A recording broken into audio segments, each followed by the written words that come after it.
Lengo la kikao jinsi nilivyoelewa ilikuwa ni kujenga uelewa pamoja jinsi ya kushirikiana kati ya sisi wawekezaji na ZIPA, na jinsi kuona changamoto ambazo kama wawekezaji tunazipata lakini ZIPA wanaweza kuzitatua, lakini zile ambazo pia sisi kama wawekezaji tunaweza tukazitatua. Kikao kilikuwa kizuri sana, kimetufungua,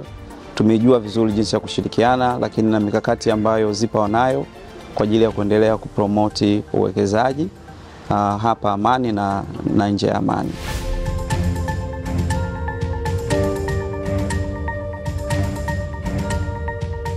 Kwa kweli kikao hichi kwa leo kilitunufaisha sana, kwa sababu kwanza tulipata kutoa changamoto zetu zote ambazo tunazo sisi kama wawekezaji,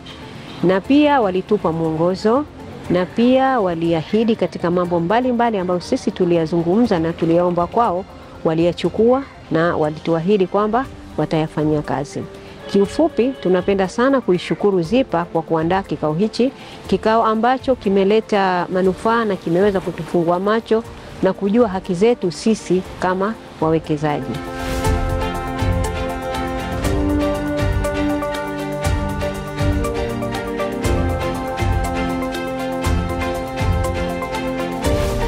Leo tumekutana na wawekezaji wetu ambao wamewekeza katika eneo letu la Amani, eneo la viwanda vidogo vidogo. Malengo makuu ya kikao hichi ni kwanza kuendelea kushirikiana na kufanya kazi kwa pamoja, lakini la pili kusikiliza changamoto ambazo